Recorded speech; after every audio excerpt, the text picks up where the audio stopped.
Assalamualaikum warahmatullahi wabarakatuh. Ramadan Karim. Di bulan Ramadan yang penuh keberkahan dan kemuliaan ini, kita akan mengadakan segmentasi khusus Ramadan Series terkait Ramadan di negeri orang. Dan kita akan menjelajahi beberapa negara secara virtual, juga diskusi dengan saudara-saudara kita, kawan-kawan kita yang berada di luar negeri. Kita akan mendapat pengetahuan-pengetahuan baru, baik itu perbedaan, keunikan-keunikan, dan hal-hal baik yang bisa menjadi kaca kehidupan dan bisa kita amalkan di bulan Ramadan yang mulia ini. Dan jangan lupa untuk teman-teman ikuti summary challenge-nya untuk mendapatkan hadiah terbaik. Segala ketentuan bisa dibaca di deskripsi. Selamat menyaksikan, mari kita ambil hal-hal baik di dalamnya. Barakallahu fiik. Wassalamualaikum warahmatullahi wabarakatuh.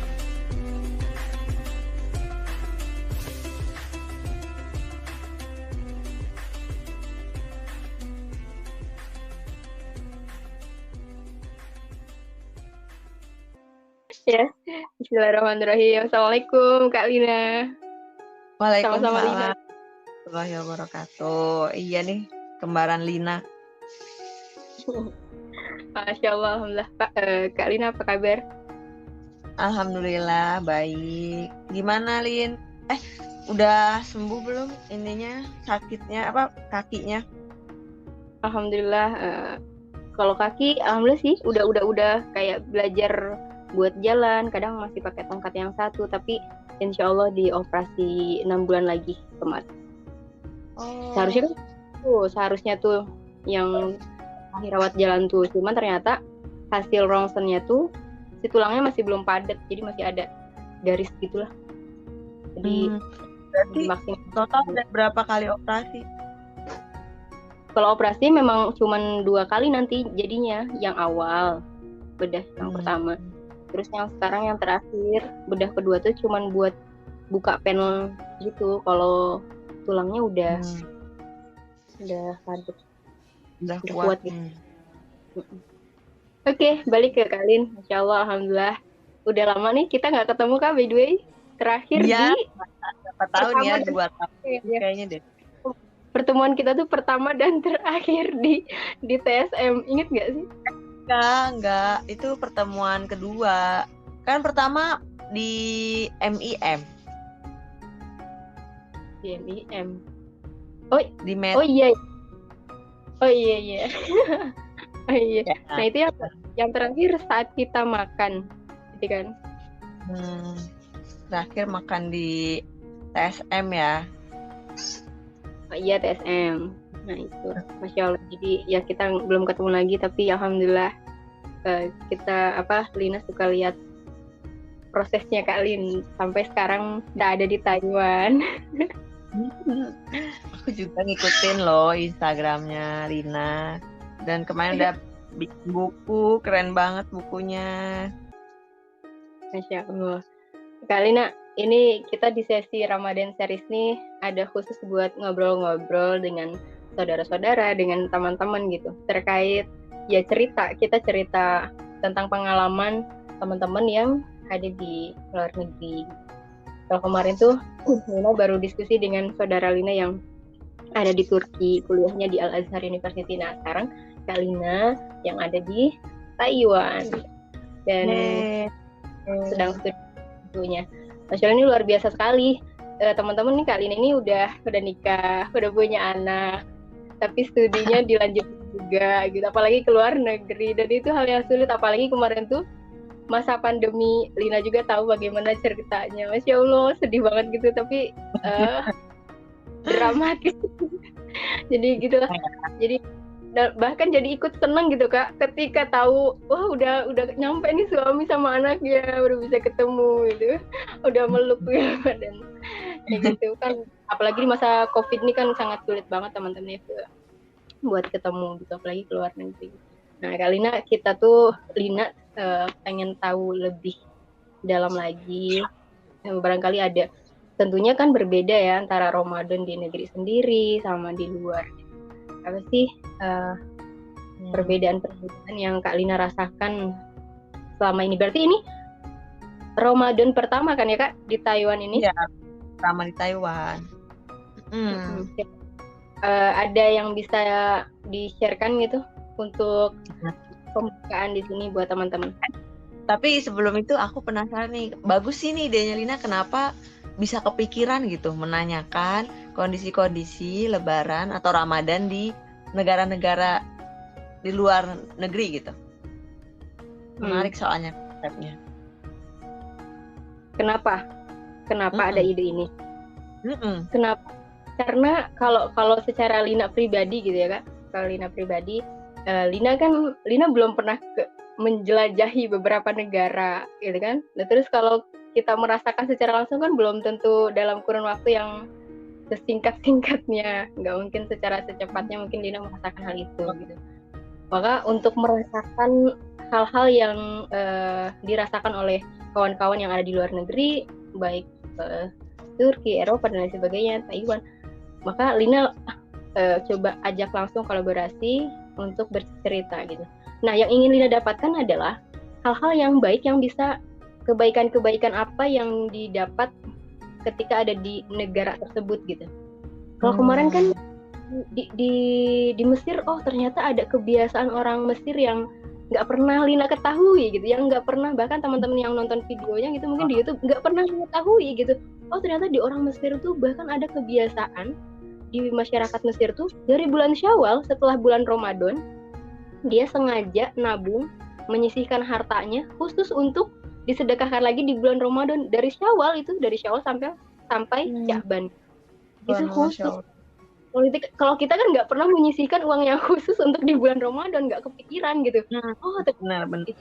Jadi kaca kehidupan buat kita juga. Oh, bisa kita contoh nih gitu. Yang biasanya kita cuma sedekahnya di hari Jumat atau setiap hari aja gitu, tapi nggak mengkhususkan dari bulan Syawal khusus untuk bulan Ramadan berikutnya gitu, di bulan Sya'ban. Itu kan keren banget. Terus semangatnya gitu yang luar biasa gitu, bagaimana keistiqomahan mereka gitu, sampai ternyata di Mesir tuh semakin ke tanggal akhir Ramadan itu semakin banyak gitu, apalagi di 10 hari terakhir Ramadan sangat dihidupkan gitu malam-malamnya. Jadi kan itu ada hal-hal baik yang memang bisa kita ambil gitu. Termasuk ya perbedaan-perbedaan yang teman-teman rasakan di antara dua negara ini gitu. Perbedaannya apa gitu dan sebagainya. Jadi itulah yang ingin didapatkan, dan kebaikan-kebaikannya menjadi kaca kehidupan untuk kita. Gitu. Kenapa mengadakan hal ini? Ya gitu lah. Keren. Ya semoga bermanfaat sih. Harapannya semoga bermanfaat bukan untuk Lina saja tapi orang banyak. Amin. Keren. Bermanfaat dan semoga bermanfaat ke Lina. Amin. Ke Lina tentunya utamanya ke teman-teman yang memang udah meluangkan waktunya untuk sharing gitu. Masya Allah, dengan kecanggihan teknologi ini Kak, ini, ya Allah kalau ditafakuri ya Kak, Lina di Indonesia, anjur. Yang kemarin ada di Mesir, dalam waktu yang sama kita bertatap muka gitu. Kita bisa diskusi langsung kok. Coba kalau zaman dulu mana bisa. Sekarang kan Masya Allah. Jadi media teknologi itu bisa menjadi pisau ya. Kalau dimanfaatkan ke hal yang baik ya dia akan bermanfaat. Bisa juga digunakan ke hal-hal yang buruk gitu, yang bahkan itu bisa membunuh kita, bahkan membunuh orang lain. Jadi Masya Allah, kita gunakan teknologi dengan sebaik-baiknya. Jadi, tapi kayaknya suara aku agak telat. Oh iya. Tapi nggak apa-apa, aman aja jelas. Aman lah insya Allah. Karena nanti juga diedit, jadi nggak akan kayak telat-telat kalau udah diedit. Oke. Ceritanya dari mana ya? Jadi kalau Taiwan itu mungkin beda sama Turki atau Mesir. Taiwan tuh kebanyakan justru bukan muslim. Nah, ya itu Kak. Oh ya, itu yang ingin Lina tanyakan juga Kalin. Mohon maaf. Jadi kan Taiwan ini kan minoritas ya, kaum muslimnya gitu. Berbeda kita kan kalau di Indonesia ya kita mayoritas muslim. Kita sangat mudah untuk mengakses hal-hal yang memang kita perlukan. Dari segi makanan, dari segi tempat ibadah gitu kan. Terus suasananya mendukung, ada lingkungan yang sangat mendukung kan. Ketika menjadi minoritas di negara orang lain, itu akan ada tantangan tersendiri gitu, yang harus diusahakan yang lebih lagi dibanding ketika tinggal di Indonesia yang mayoritasnya muslim. gitu. Nah sekarang gimana nih, apa yang dirasakan tinggal di menjadi seorang minoritas gitu, dan ya yang dirasakan di Taiwan gitu Kak. Iya benar. Jadi ternyata berat juga ya jadi orang minoritas gitu ya. Awal-awal tuh sempat shock culture, bahkan mungkin sampai sekarang ya, karena kayak perihal makanan tuh bener-bener tuh walaupun nggak makan babi, maksudnya mereka tuh banyak banget babi di mana-mana, jadi nggak cuma hanya daging, tapi ada minyaknya atau mungkin gelatinnya gitu ya. Jadi sulit lah mendapatkan makanan halal. Cuma setelah tahu fungsinya ya jadi lebih mudah. Alhamdulillah, artinya di sini ada juga komunitas Islam yang mereka membantu gitu bagaimana memprovide informasi tentang makanan yang halal. Gimana ya kalau jadi orang minoritas di sini? Ya tentu harus lebih banyak effortnya. Kalau yang dulu kayaknya gampang gitu, mudah, sekarang jadi lebih ya banyak yang ditempuh lah. Misalnya untuk mau sholat, kalau di sana tempat wudhu, di Indonesia tempat wudhu hampir selalu ada ya di setiap gedung tuh. Kemudian tempat sholat musola juga hampir selalu ada gitu kan. Di tempat-tempat umum gitu juga ada ya, kayak di mall atau.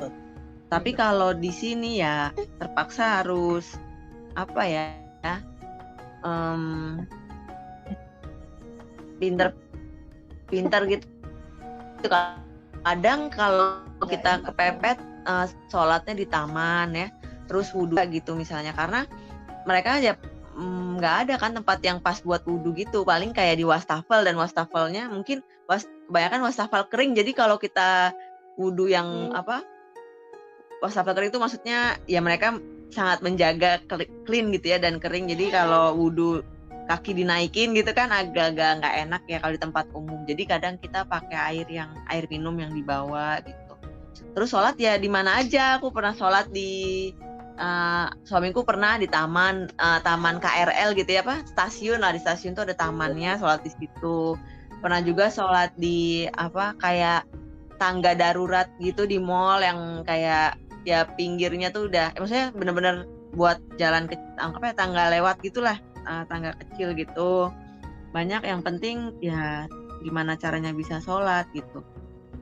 Terus ya azan juga pasti nggak ada, jadi harus lihat aplikasi ya, mungkin pasang aplikasi, sekarang udah banyak juga sih gitu. Makanan juga tadi karena mereka banyak konsumsi babinya tuh kayaknya lumayan tinggi. Bahkan aku pernah dengar kalau nggak salah ternakan babi di Taiwan tuh terbesar aku lupa tapi sangat canggih dan memang sangat disupport gitu oleh pemerintah. Mereka punya banyak peternakan babi besar lah gitu. Jadi makanya pernah nih ada cerita nggak boleh bawa olahan daging kalau mau masuk Taiwan tuh, nanti disita barangnya atau bahkan didenda di bandara, karena dikhawatirkan daging-daging yang bukan berasal dari Taiwan tuh nanti bisa bahasanya bisa tercemar gitu mungkin, dan mempengaruhi kualitas kualitas tinja kita, yang itu bisa berpengaruh ke industri babi gitu. Aku pernah tapi nggak tahu ya kebenarannya. Maksudnya kalau benar ya bukan pembelaan ya, berarti mereka sangat concern terhadap hal itu ya, pokoknya sangat clean. Mereka bilangnya sih bahasanya sangat menjaga kualitas ininya lah, olahan babi mereka gitu. Jadi lumrah di sini babi di mana-mana gitu. Makanya harus hati-hati, mungkin ekstra hati-hati ya kalau mau beli apa-apa di sini, karena tadi babi itu ternyata nggak cuma sekedar ini ada wujud daging babi gitu, tapi ya bisa jadi dalam bentuk glycerin, emulsifier, atau minyak babi. Jadi common mereka ngegoreng pakai minyak babi gitu. Misalnya kita makan seafood, harus ditanya minyaknya apa nih yang buat goreng gitu, karena bisa jadi minyak babi gitu.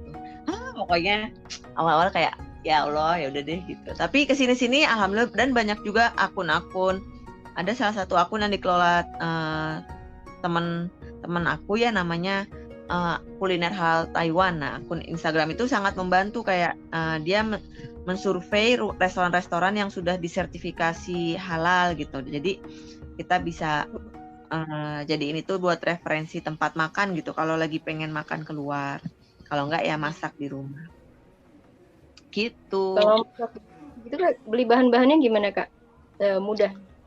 Nah, beli bahannya ke pasar. Kalau sayur mungkin cenderung aman ya, tapi kalau daging, ayam sama sapi juga nggak mudah. Kalau aku biasanya nunggu sampai hari Jumat, karena hari Jumat tuh biasanya di masjid, Masjid Grand Taipei Mosque itu biasanya ada yang jual daging. Mereka di situ jual daging ayam, daging sapi halal. Jadi aku prefer nunggu ke situ.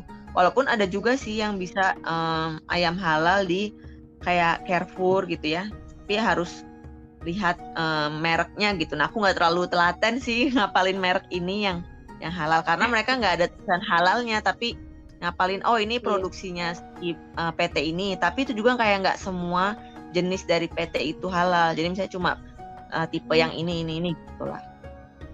Begitu. Sulit banget ya Kak, mau makan aja sulit, mau ibadah, Masya Allah. Ya, itu tantangan buat kita yang tinggal di sana ya. Tapi jadi ini sih berasa Jadi apa? Berasa banyak nikmat juga. Maksudnya gini, jadi kita kadang merasa bukan bersyukur ya. Ya gitulah, manusia baru merasa penting setelah kehilangan gitu ya. Dulu kalau di Indonesia kan kayak ya biasa aja, apa sih gitu. nggak kepikiran bersyukur tentang itu kan gitu. Tapi pas di sini jadi berasa bahwa ternyata buat sekedar posisi keran bisa wudhu enak aja tuh mahal gitu kan. Buat sekedar makan bisa tenang aja tuh mahal. Nah, itu jadi kayak pelajaran bahwa banyak banget yang bisa kita syukuri gitu sebelum semua itu hilang. Kayak di sini aku masih bersyukur bahwa orang di sini cenderung cuek, jadi nggak terlalu Islamfobia gitu. Jadi kalaupun kita sholat di mana, mereka ya cuek aja gitu, bodo amat gitu. Nggak yang pada takut atau kekerasan atau gimana gitu ya. Karena banyak juga di negara-negara Eropa mungkin sekarangnya lagi banyak juga Islamfobia. Iya, gitu. Betul. Aduh, Masya Allah. Terus Kak, Ramadan ini nih, gimana tuh suasana Ramadan, baik itu sholat tarawih gitu? Ada nggak sih Kak yang Islam yang deket dengan kakak gitu lokasinya gitu? Aku kebetulan alhamdulillah dapat apartemen yang dekat masjid, masjid paling tua di Taiwan bahkan, Grand Mosque Taipei tadi.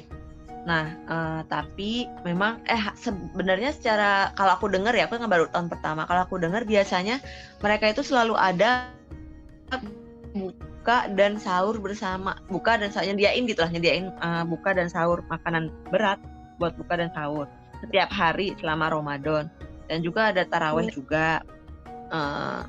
Tapi sekarang itu karena COVID, nah ini emang baru juga sih, jadi kemarin sempat ada baru Jumat minggu lalu tuh ceritanya, ada suamiku datang mau Jumatan kan, ternyata ada informasi kalau Jumatannya tuh dibubarin gitu. Nah, terus ternyata ini ada orang yang terdeteksi positif Jumatan di minggu lalu. Jadi ditutup aktivitas masjid, semua aktivitas masjid se-Taiwan sekarang. Dan semua yang kemarin minggu lalunya sholat Jumat harus karantina. Nah, ini suami aku lagi karantina, jadi malah nggak boleh kemana-mana selama 2 minggu inilah. Gitu. Iya.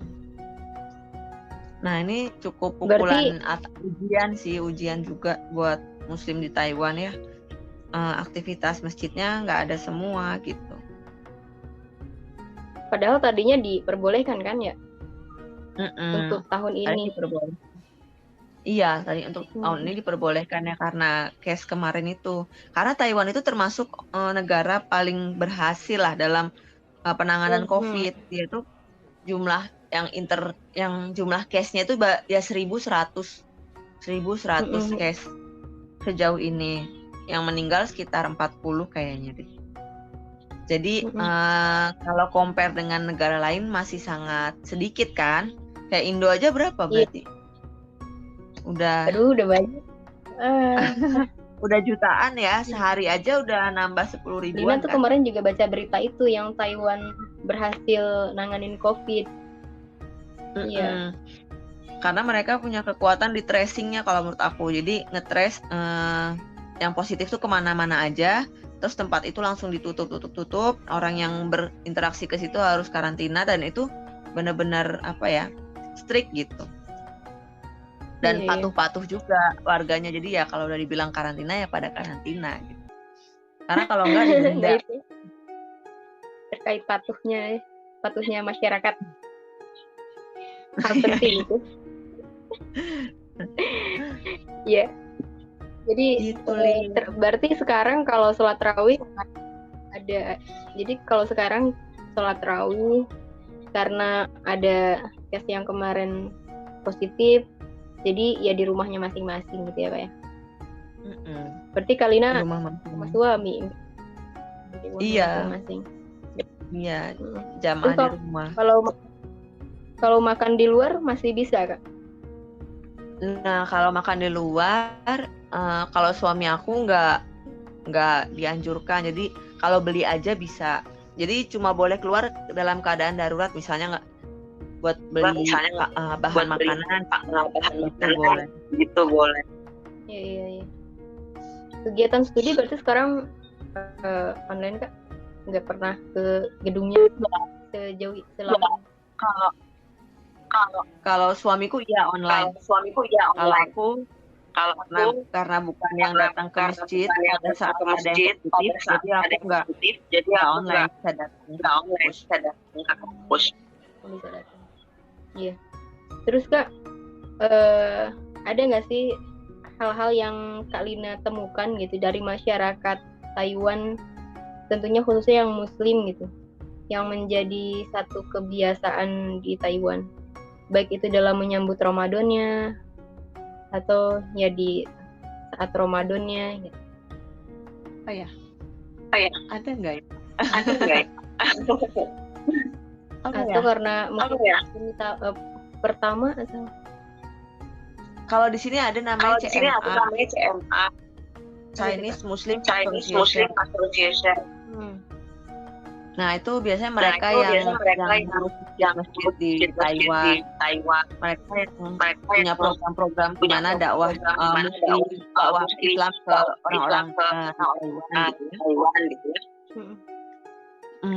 Biasanya kita sering ada ini kalau di masjid itu suka ada apa sih yang namanya pengenalan masjid gitu. Jadi kayak orang-orang yang tur masjid, keliling masjid, kemudian dapat kesempatan melihat umat Islam yang lagi azan, sholat. Nah, kemarin juga habis ada exhibition di Sunyat Park. Sunyat itu kayak tokoh Cina presiden kan? Ya. Intinya sih tokoh penting gitu ya. Nah, dibuat tinggal parknya. Nah, kita itu bikin aktivitas itu CMA menggandeng beberapa gitu. Mereka bikin kayak eksibisi pameran untuk mengenalkan seperti apa sih komunitas Islam itu seperti apa, dan itu dihadiri oleh komunitas yang tinggal di Taiwan, misalnya komunitas Mesir gitu, Turki, Sudan gitu ada. Terus juga ya Indonesia juga ada. Dan kita juga ada kemarin ada sholat maghrib berjamaah dan ya gitu lucu, jadi disaksikan, jadi kayak ditonton di foto, ditambahin. Artinya masih sangat awam bagi mereka. Iya. Jadi kayak aneh gitu ya, kayak wah apa nih gitu, kayak aktivitas.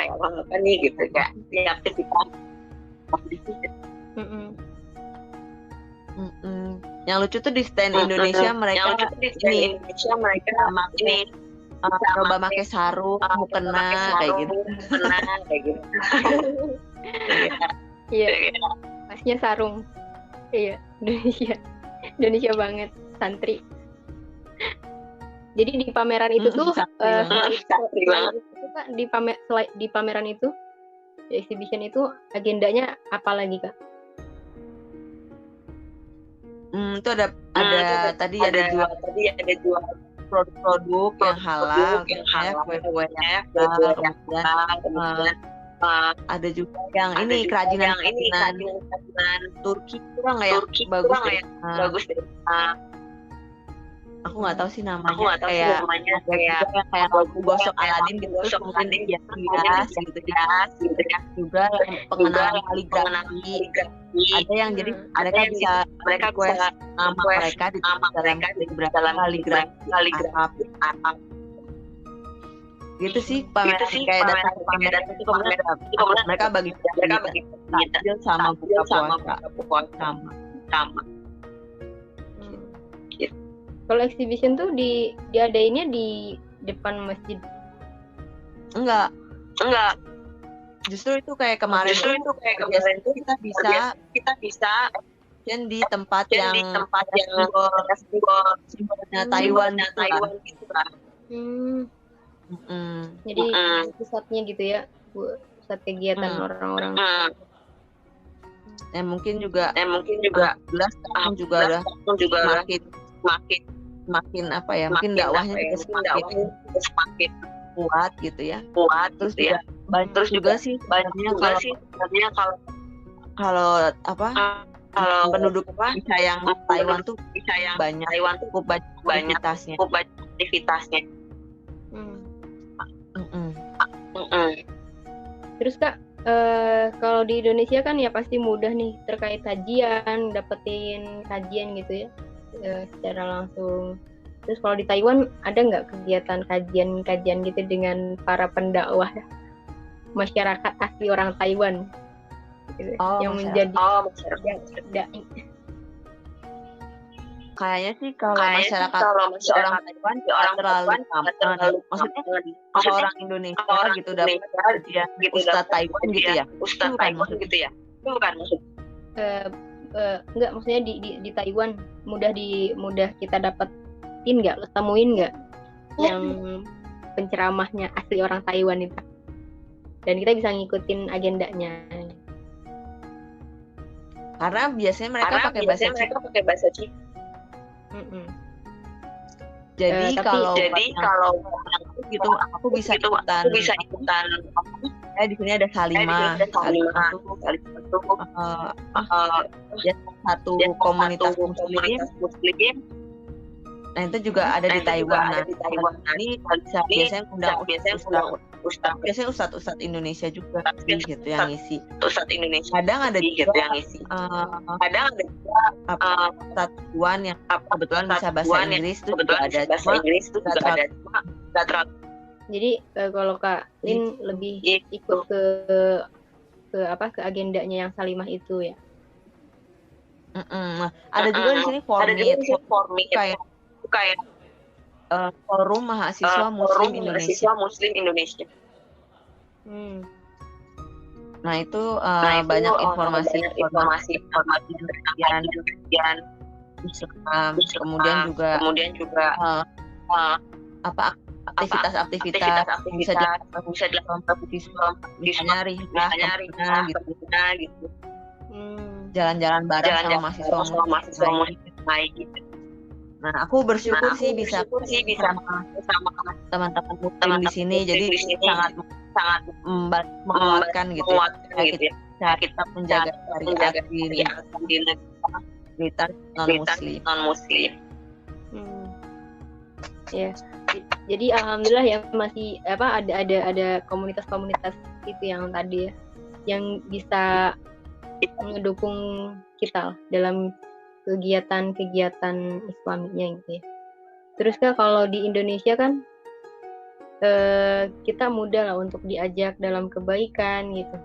Kayak yuk kita apa gitu. Maksudnya kegiatan-kegiatan Islamnya. Kalau di sana kan mungkin sulit juga tuh orang-orang untuk ngajak kebaikan. Nah, gimana tuh? Jadi itu mungkin harus lebih ke diri sendiri gitu. Apakah apa tetap bisa ngedorong diri sendiri untuk ya tetap ngelakuin kebaikan atau jadi satu tantangan tersendiri atau gimana? Jadi kan karena kan lingkungan juga kan satu hal yang bisa ngedukung kita tuh dalam melakukan kebaikan itu. Nah, kalau menurut aku tentunya ya dengan di Indonesia pola dakwahnya saya ada dakwah ya. Kita mungkin bisa karena sudah muslim, jadi bisa bentuk ngajak kebaikan itu ngajak kajian misalnya gitu kan. Tapi kan kalau di sini nggak bisa kita ngajak kajian tiba-tiba gitu teman kita yang Chinese. Paling yang bisa dilakukan adalah menggambarkan bahwa itu punya profil yang baik gitu ya, yang jujur, kemudian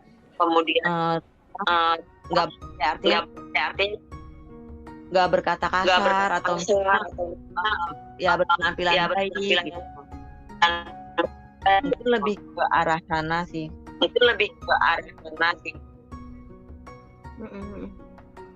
Iya. Terus Kak, dengan berbagai hal yang Kak Lina rasakan selama ini, tinggal di sana dengan berbagai dinamikanya, ya tentunya banyak dinamikanya, fluktuatif dan dalam menghadapi berbagai hal gitu. Ada nggak sih hikmah yang bisa dikerucutkan yang bisa Kak Lina bagikan di sini? Hikmah selama ini ketika menjadi kaum minoriti gitu dan lain sebagainya. Hikmahnya apa ya, kalau aku menangkap hikmahnya itu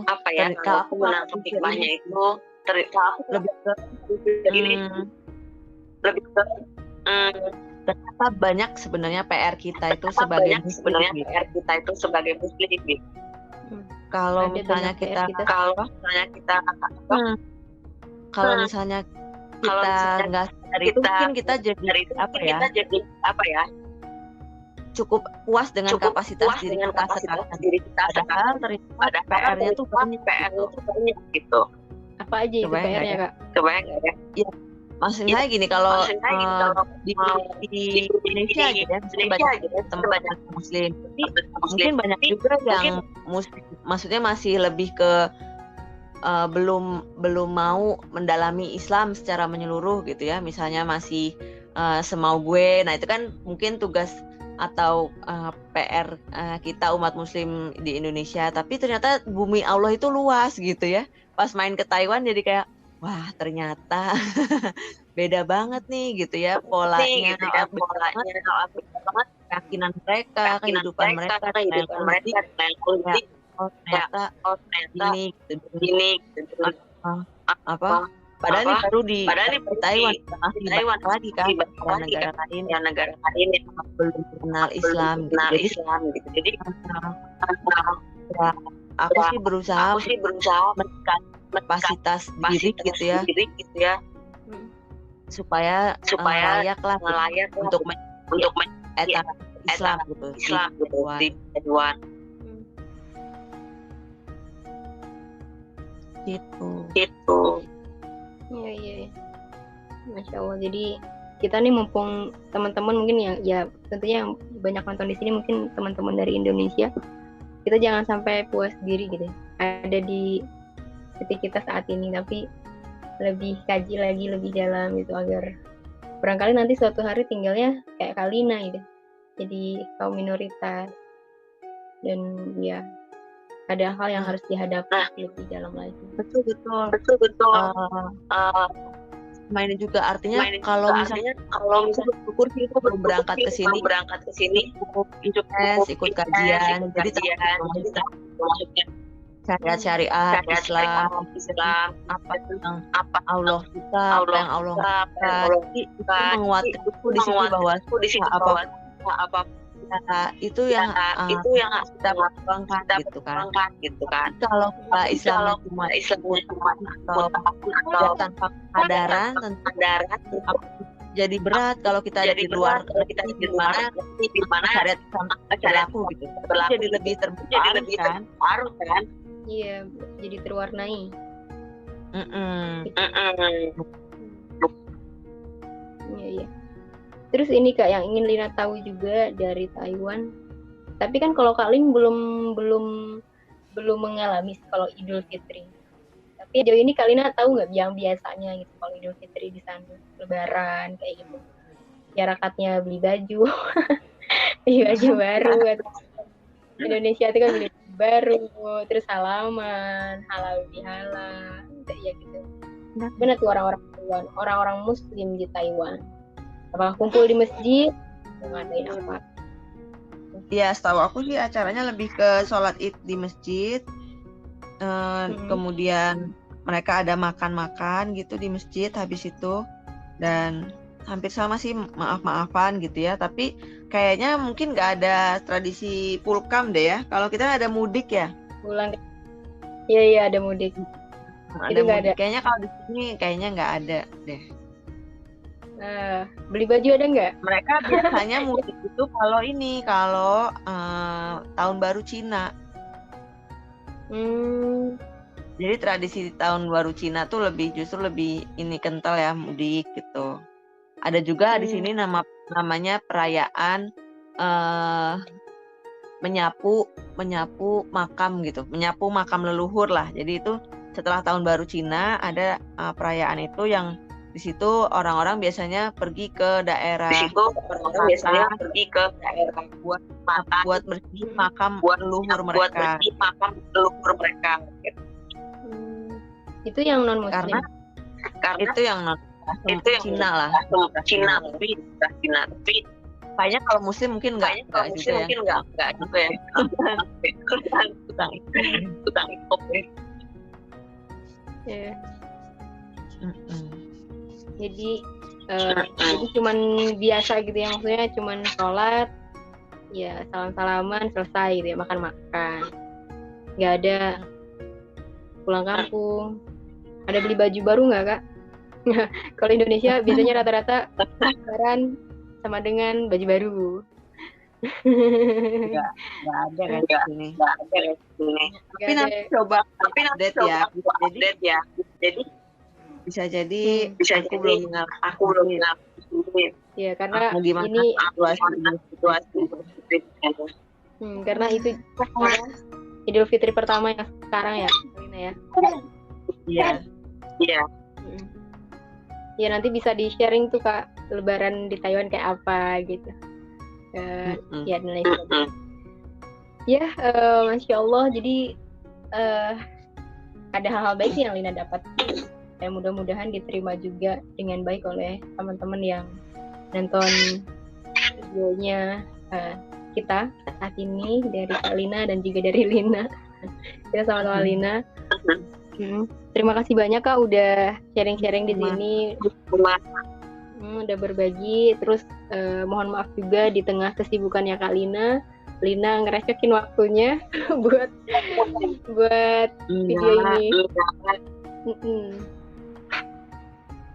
Justru senang banget bisa diajak ke YouTube-nya Lina. Ya Allah, alhamdulillah. Semoga Kalina studinya di sana lancar, dengan suaminya juga, dengan Ibra. Ya, insya Allah mudah-mudahan senantiasa Allah jaga, yang Allah lindungi dimanapun berada. Pada akhirnya dimanapun kita berada, itu sama kok bumi Allah. Ya Ibra ya, dimanapun kita berada, kita sama ada di buminya Allah, gitu. Dan kita sejatinya sedang berbekal untuk kembali pulang ke kampung kita. Surganya insya Allah. Ya, mudah-mudahan apa-apa yang Kak Lina hadapi di sana, pengalamannya menjadikan satu pembelajaran untuk kehidupan kita. Gitu kali. Makasih banyak. Ya. Sama. Makasih Arin. Ya udah, barangkali itu dulu Kak Lina. Sehat selalu di sana. Salam untuk ada Ibra ya, itu ada. Dadah. Assalamualaikum. Waalaikumsalam. Makasih ya.